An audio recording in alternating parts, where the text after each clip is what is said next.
From the fiery depths of Alara erupts a being that will devour the masses.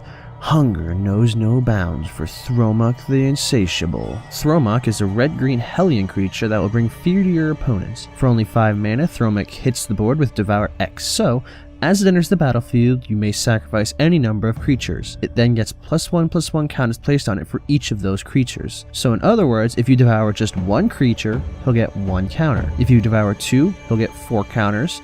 If you sacrifice 5 creatures, he'll get 25, and so on. So this ability will get very much out of hand very fast, and you can end up with a monumental creature on the board that makes the Eldrazi look like Stormcrow. The goal of this deck is to swarm the field with as many creature tokens as possible, and then devour them all as Thromok enters the field.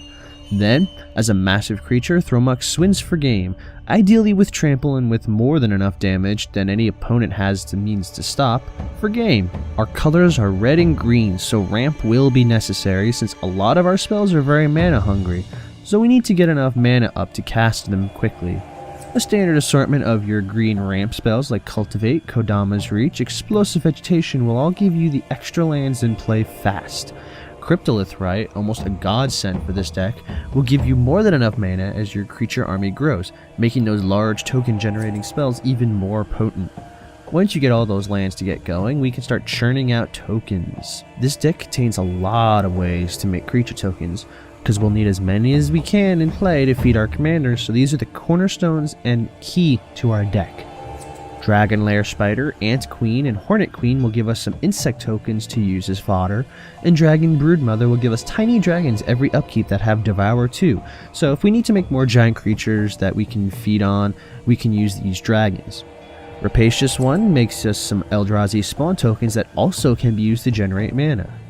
Rampaging Bailouts makes us big beastie tokens with every land drop, and Hangerback Walker can come in and when it dies we get a flock of Thropter tokens. Michaeloth is our lovely little commander powerhouse, as when it devours creatures, it translates the +1 counters every turn into 1/1 Saproling tokens. Kessa Cagebreakers, a personal favorite of mine in this deck, will give us a pack of attacking wolves every time it attacks, provided you have creatures in the graveyard.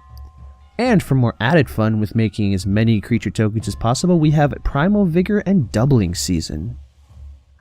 Let's make these creatures more potent. For starters, Warstorm Surge and Pandemonium will burn your opponents with every creature that hits the board.